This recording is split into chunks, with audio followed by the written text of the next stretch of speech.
清晨7点，有着500年历史的东莞恒利牛行开市，销往全国各地的肉牛中，有1/4正是来自这间牛行。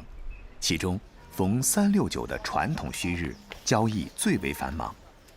厂长朱树轩照常开始巡场。牛行每年成交13万多头牛，不少北方地区及东南亚的客商千里迢迢来到东莞恒利交易。好，收到。来自东北的西门塔尔牛休息完毕，朱树轩要做交易的牛经济，他赶紧叫上徒弟。来，徒弟，準備睇牛啦，用思路拍冷凍啊！好，係嘛？這。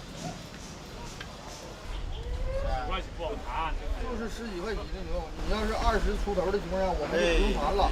要交易的牛一圈14头，买卖双方都咬得比较紧。不谈，太貴啊！太离谱了。鸡蛋就是好嘛，但是里面肯定有差牛，有2头差的。19塊走了，不要不要。哎，容易不要，没办法。招朋友了嗎？没有。他给我买了几年牛了已经。我知道，他也没看错，我相信他的眼睛，不能卖呢，我就不要了。不要争那1毛钱了。我相信。好啦，同你請咗那麼多年呢，呢差錢冇錢啦，嚇！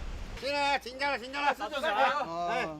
哎呀，19塊走吧。19塊就是。哎，好一頭啊！这14頭牛就最好的，它刚刚刹车，这个肚子没有东西的。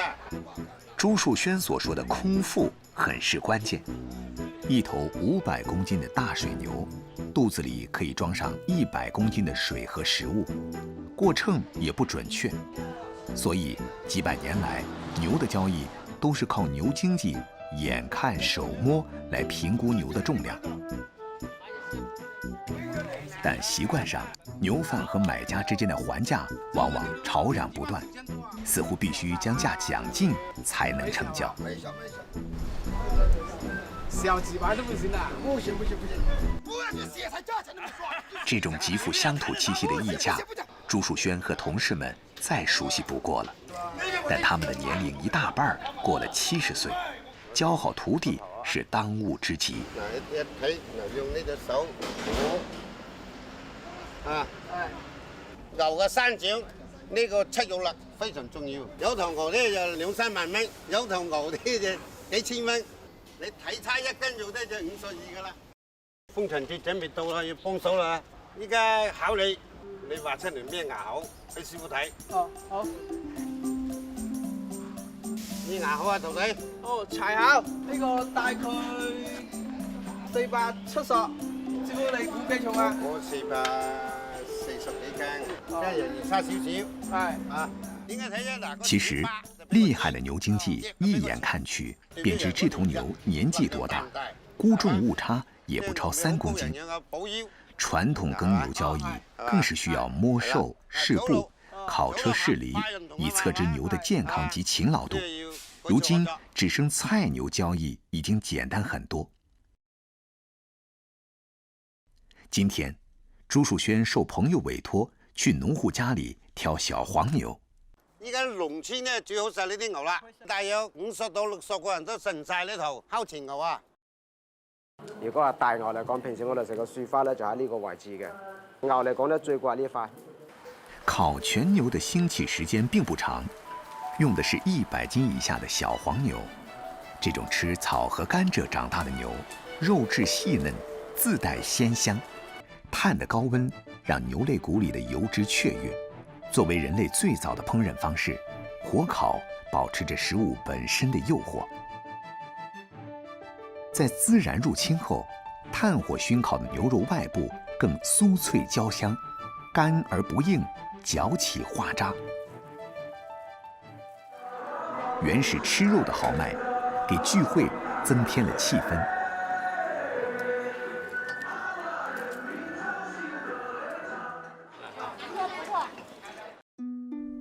因為百年牛墟風情節，關於牛文化的活動在當地輪番上演。但和牛墟淵源最深的，當屬朱樹軒家族所在的祠堂。我哋係支起嘅後隊，講我哋呢啲叫27對情人。原来，如今的牛行正是由朱熹后人所在村落的牛部发展而来。1年1度的宗祠敬老宴里，筵席的菜单和本地以牛肉为特色恰恰相反，历年来不会出现牛肉。耕牛對我哋農民嚟講咧，就非常重要，因此咧，我哋牛肉咧就冇放入呢個侍宴裡面。豉油鹅是今天宴席的主打菜，柴火温和，中慢火慢慢烹制。豉油鹅切好，意味着祠堂前摆台水席即将开宴。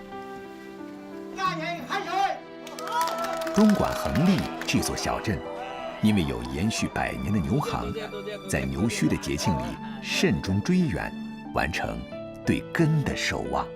对老广来说，节庆就是特定时间的味道记忆。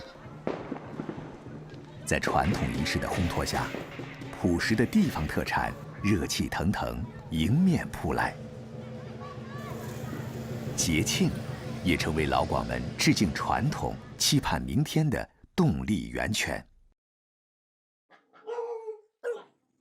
每逢大年初3，广东河源的中莲村总是苏醒得特别早，一场特殊的春节竞技比赛即将举行。村里的汶水塘由天然的地下喷泉形成，400多年前，客家人因水源迁徙至此。族人迎春的传统便是举行捕鱼赛，祈求丰年有余。周小康是村里最知名的大厨，每年的捕鱼节他都不会缺席。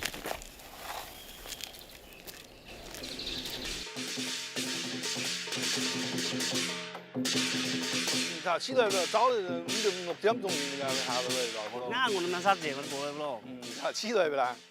沒想到啊，他們那邊這麼早來，過來的時候基本上都滿了。泉水鱼很是鮮美，但每年只允許大年初3這唯一的一天實證捕撈。撈什麼魚？小康有自己的願望。打條紅金魚嘛，紅紅火火過年，拿個好意頭吧。塘邊300年的檳榔樹旁已經聚集了幾百號村民，圍捕只有半個小時，小康能如願嗎？沒有號令呢，我們聽到鞭炮聲響，我們就下。張鐵下手上，汶水塘紅旗下。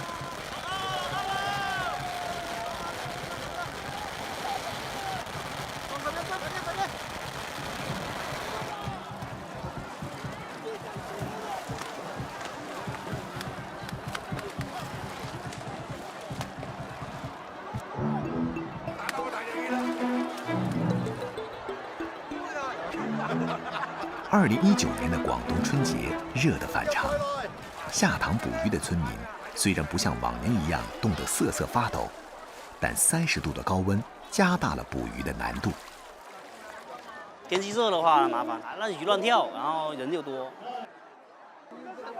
眼看着塘里的鱼已经各落各家，小康却完全没有觅到红锦鲤的踪影。还有红锦鲤吗？有吗？冇啊！红锦鲤，红不过呀！混战到了尾声，小康便佛系了。浑水摸鱼的意思就是真的很多人纯粹靠运气了，再有技术也没用，是展不开。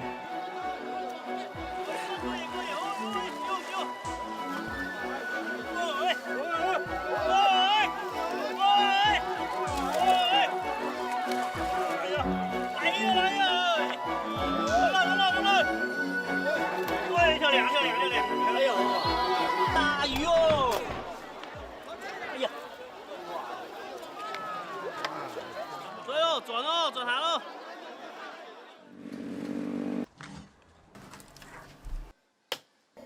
剔鱼骨、打鱼泥的活儿，小康干得很麻溜。不到时间他就催我，叫我回来，然后准备好材料。美吉鱼腩用海盐腌制，可以去掉皮上的粘液。一鱼多吃里的椒盐鱼皮最能体现老广的物尽其用。酥脆的秘诀在于翻炸，低油温炸完后，200度高温再炸。翻炒后表皮焦黄，肉质鲜香。过年了喝点小酒，这个比较下酒嘛，比较香口一点。用冬季稻草将五花肉捆绑，河源特色菜蜜香稻草肉下锅前的炒糖色是关键。它一起大泡就可以下，你炒的不够热，不够色，炒了那样就不好看。小火焖40分钟，五花肉吸收了稻草的清香，稻草降解了五花肉的油腻。最后的与众不同在于加点冬蜜调味儿，菜品蜜香软糯，味醇汁浓。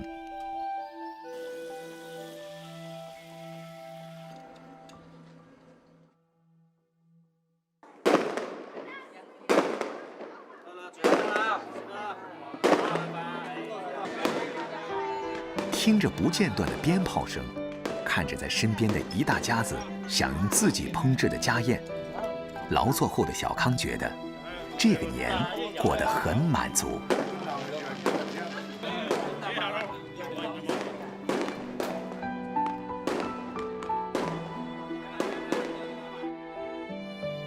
塘里的水引流灌溉着村里的稻田。来年的夏天，收获早到的时节，小康和村民们又像他们的祖辈一样，在汶水塘投入新一年的浮鱼，祈祷新一年的丰收。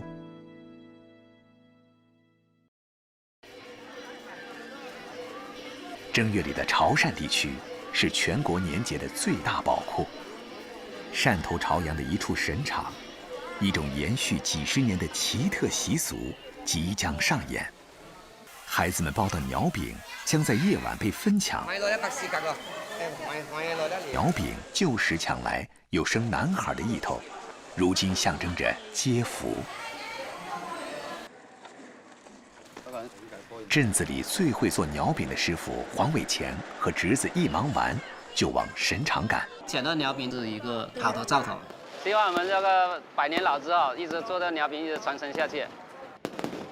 抢鸟饼开始的时间要卡在本地人所说的迎老爷回城之时。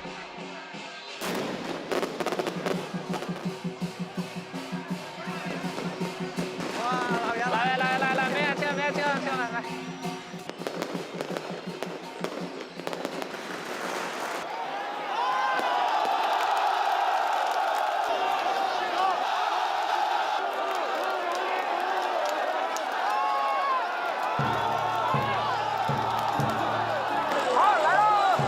一对对鸟饼飞向空中，黄伟乾和侄子很快被冲散在密集的人群里。每年的正月20，本地人总会来这儿凑个热闹，好像一年到头必须带着期盼，拥挤一回，嘶吼一回，才能在众人同贺的趣味中体会浓浓的年味儿。拜得很开心，晚上呢抢鸟饼，达成了心愿。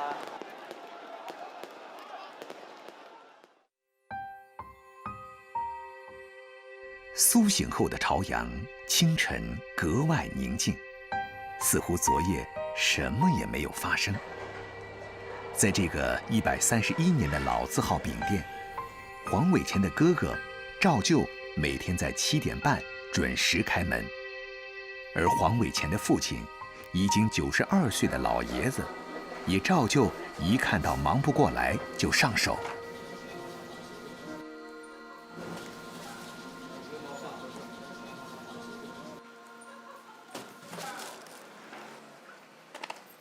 日常受街坊欢迎的还有姜薯酥、绿豆饼这些甜点。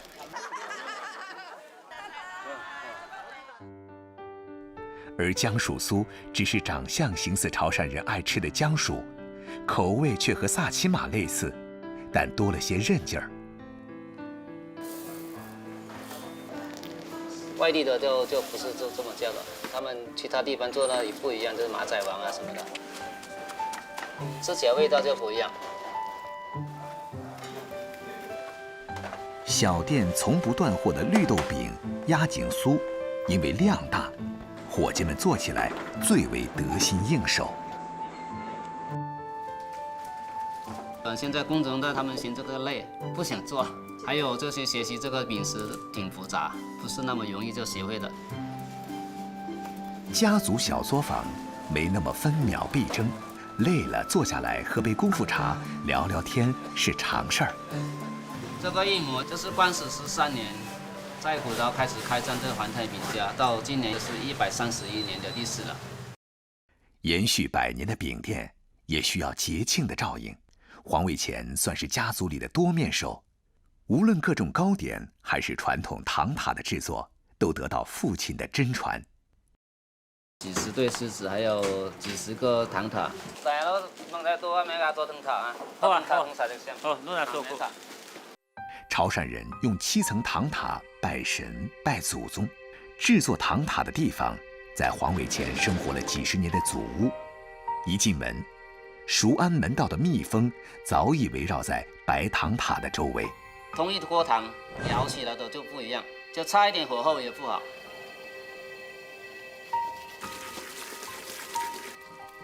黄伟乾把白糖熬成糖浆，将糖浆糊倒入装好的模具里。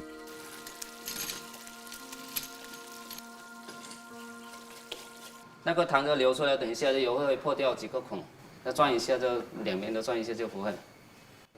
待糖浆完全冷却成型，沿着塔棱向外掰拆，看似简单，却一步也不能出错。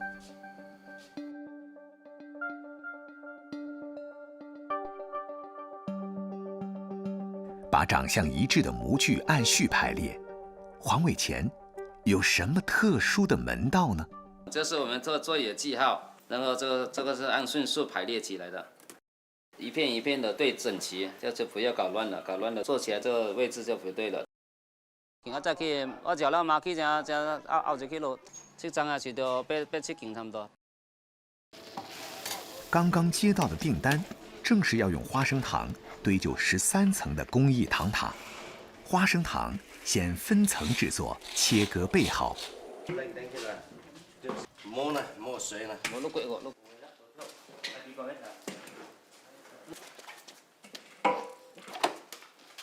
950好嘛？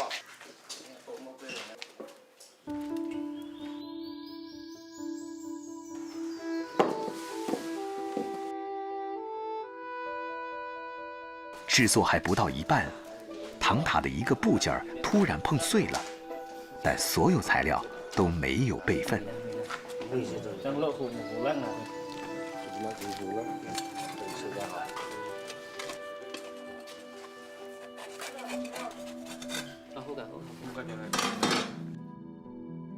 修补完毕，100来斤重的花生塔，最重要的是塔身要正，其本身的粘性也决定了只能一次放准放稳。摸摸，差点这个什么样？脏的。好了。太好吃了，贴的都是麦芽糖，都可以吃的。好了。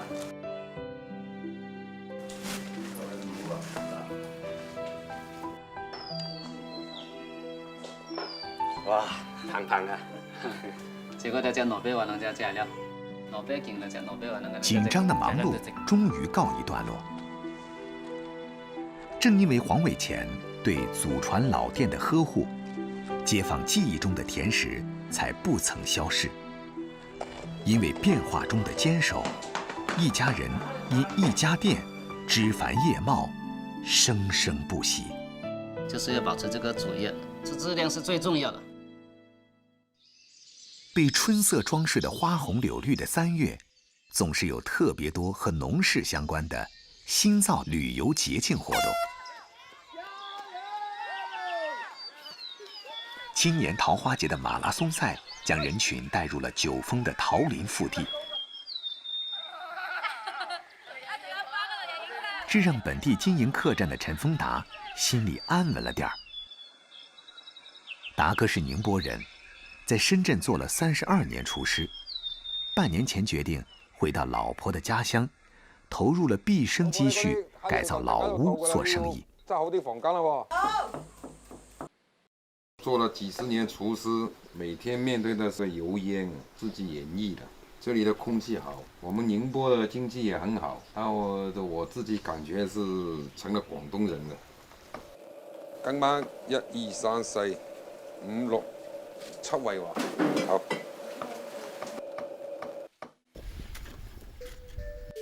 乐昌最出名的炮弹芋头，每年只有1次收成，10多斤的身量，但个儿大肉嫩，切开露出槟榔花纹。非常之靚嘅咧，我就直接係咁落鑊。有了辣鸭这个搭配，香芋粉滑糯软的口感，完全颠覆之前的记忆。院儿后边的野生苦锥果做成豆腐红烧，10几道工序后，苦味荡然无存，只有坚果的特殊香味儿。再切段自己灌的土猪腊肠，来个桃花走地鸡。最乡土的食材，达哥做出了最诱人的味道。他们说：“哎呀，大哥，你那个手艺不错。”这个也是我非常满足的。但石姐总有自己的脾性，热闹过后，整个春季开始阴雨连绵，客栈无人入住，只有些零星的食客。唔好嘆氣喎，睇天食飯啊！达哥的豁达来自他的经历。那时候穷啊，我寄了100块钱路费，到深圳是还有2块5毛钱。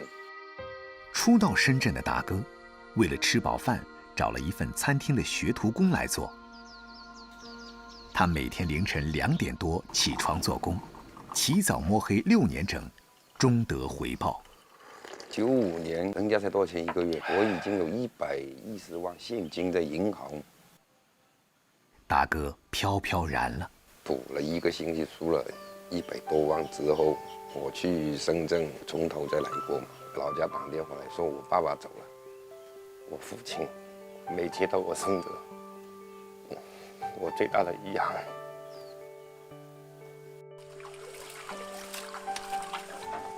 就这样起起伏伏在他乡奋斗，所幸妻子彩霞一直陪在身边。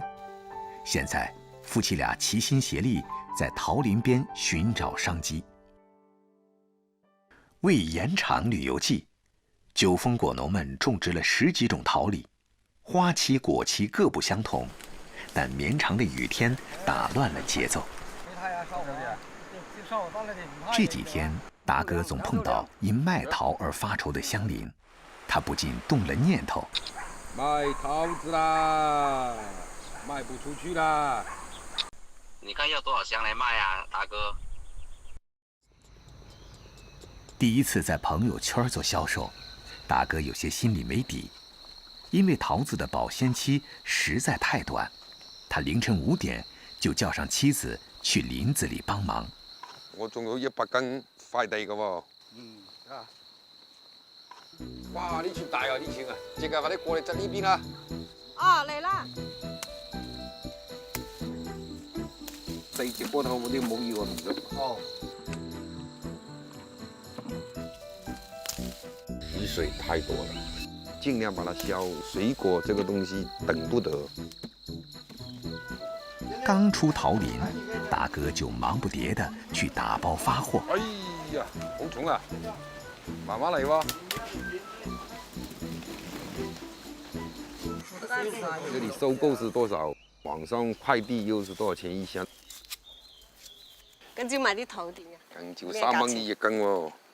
哇，咁好價錢啊！食下翻嚟整啲生菜油桃炒咕嚕肉。我都未試過。没试过，咪俾你试下咯，好嘛？乐昌的油桃纤维少，口感爽脆。达哥能用油桃挑战菠萝，做出酸酸甜甜的咕噜肉吗？要处理一下，放一点那个生粉。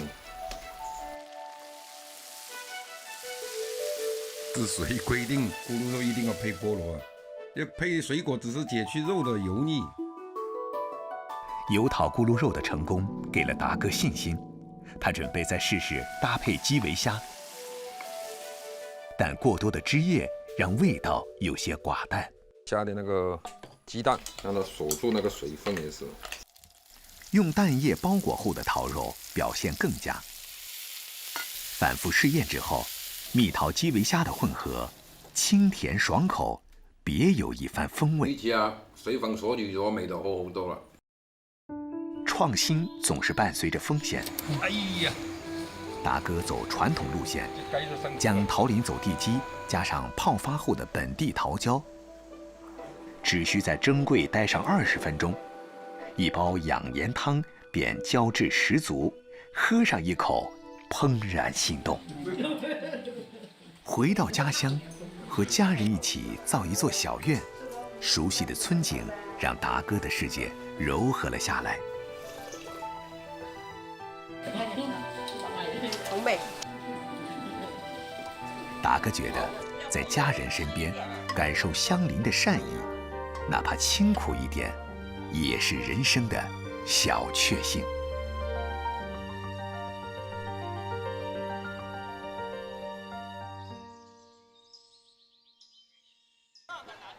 食物是节日的重要载体，少数民族节日更加注重传统的美食。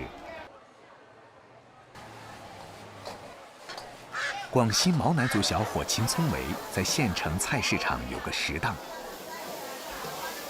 明天就是本族最盛大的节日分龙节了，他特别想学习节庆必备的五香菜式。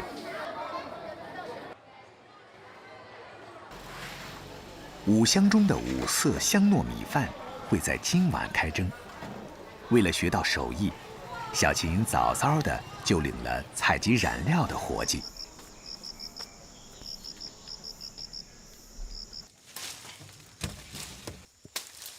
我们用这个叶子，我来做那个五色糯米饭中最经典的黑色。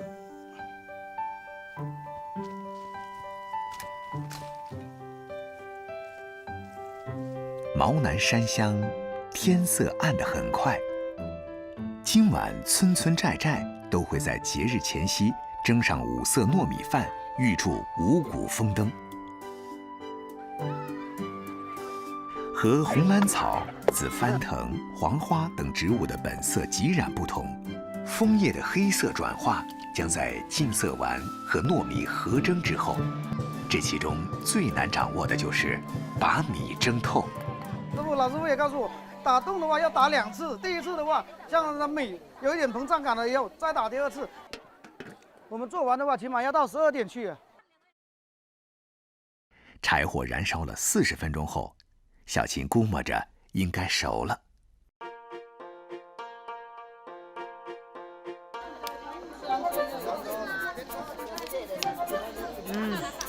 有点生这个。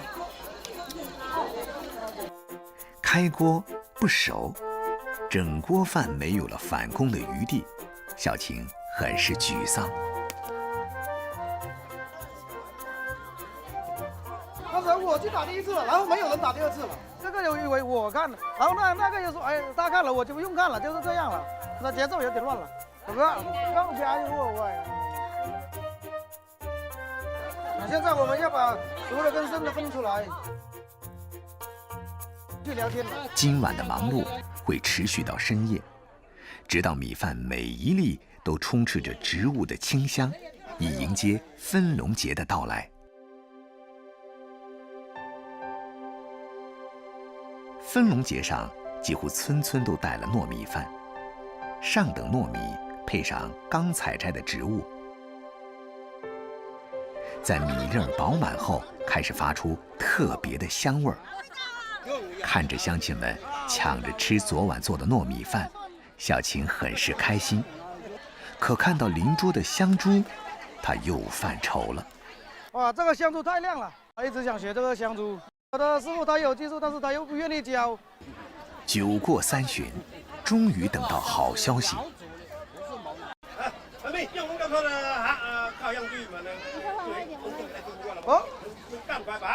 哎，来，你看了啊！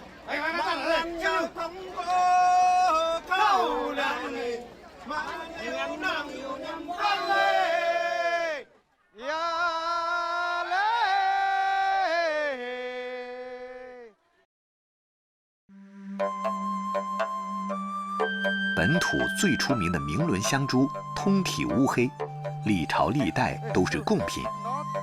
同乡帮小秦找到的师傅是当地的大学生村官。急性子的师傅很快开始教授接下来的腌制秘籍。这个呢是我们要拿来腌的料，主要也是姜、蒜、酱油、料酒，基本上还有点香料。可以长一点的吗？可以可以。怪不得你们这边的香猪更好吃的。第一个是煮好，最重要的是原汁原味。小秦知道，烤香猪最难的还是火候的掌握。温度有什么讲究没？这个刚开始的话，那个猛点，后面都慢慢来。啊，慢慢烤。因为皮厚才1.6毫米左右，明伦香猪稍加烤制就会变得很脆。师傅反复叮嘱小秦要注意时间。如果肉的颜色有点变了，你马上就转这边来。我先这个半点时间。哦，你看一下之后，哦，好，放心。这话交给我。小秦乐得自己上手了。所以现在我要把里面的木炭往前面打一点，不然前面猪头部分的温度不够的。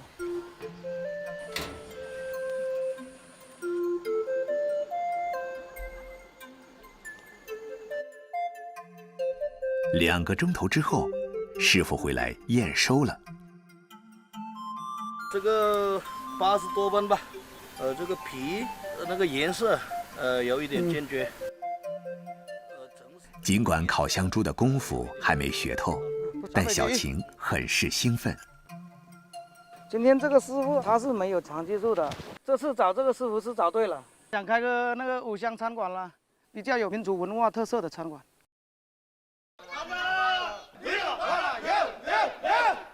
居于小城的小秦，认真地过着属于自己的日子。他希望传统的味道能够通过节庆延续，同时能琢磨出新味道。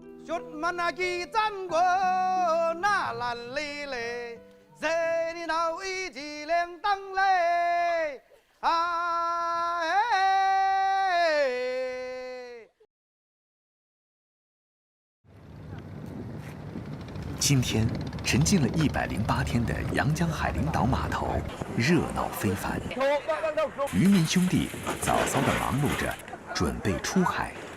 阳江开一节，李晨、明浩。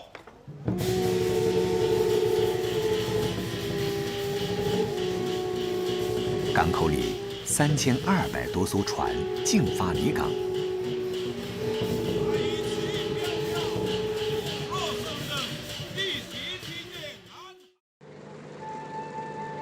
到了傍晚时分，货运船才会出海，他们将往返于捕鱼船和港口之间，以及时送回渔货。来了，卢连开正是货运船的船长。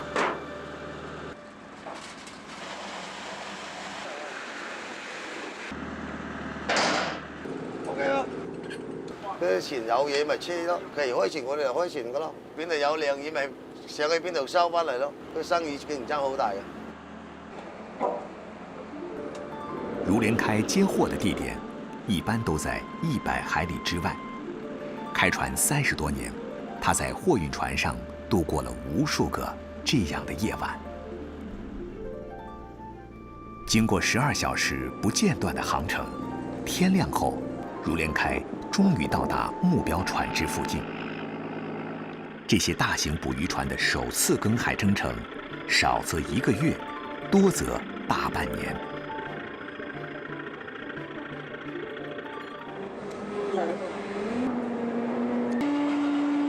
首次开渔捕捞，检验着海洋的休养生息。这一趟以带鱼为主的渔获，显然不算理想。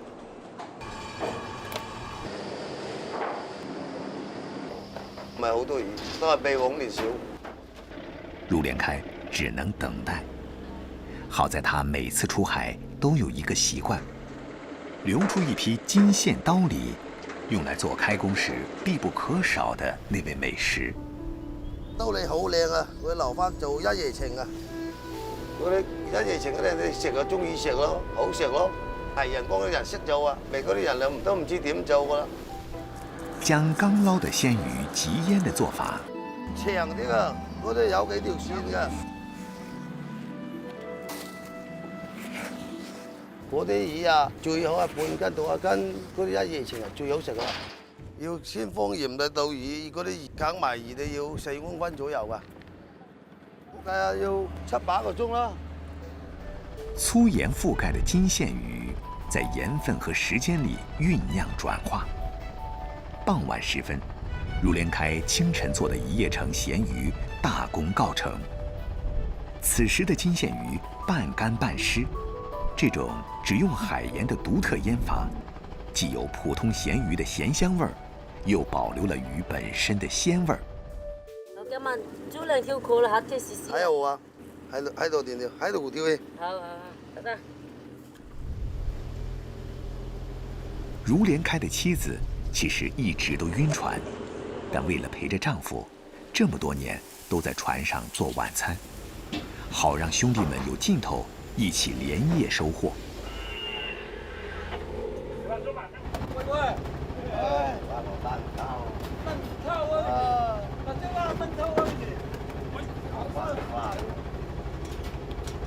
这是真正从大海到餐桌，刚打捞就下锅的美味。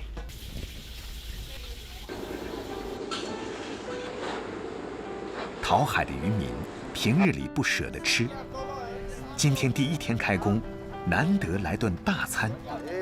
我呢節啊，幫個博豬蠔揀呀！大家最離不開的還是那口鹹香。一夜城怎麼做都美味，但它的絕配是五花肉。魚的鹹香進入豬肉，豬油又放大了魚的鮮味兒，魚肉更有嚼勁，比鮮魚還鮮。香煎一夜城是家常菜中的經典，綿軟的肉質被逼出水分，變得甘香，肉細刺少，配飯剛剛好。疲憊的勞作過後，漁民嘗一口一夜城，就能胃口大開。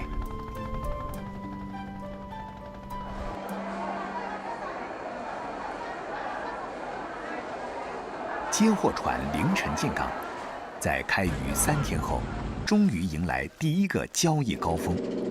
带着10多种渔货的如连开进港了。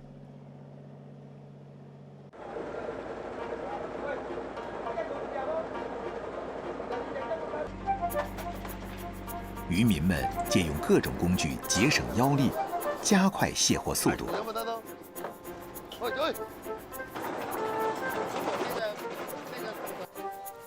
有不少心急的买家在岸边就开始交易。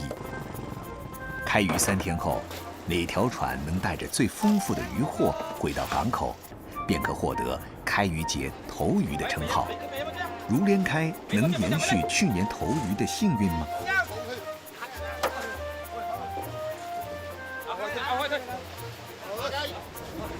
终于轮到拍卖如连开船队的货物了。有没有人叫牌？来，红色仓30块钱，8号黄色仓2次3次成交。有没有人举牌？如连开带来的所有鱼很快被抢购一空。3次成交。2019年阳江头渔捕捞者的殊荣属于如连开。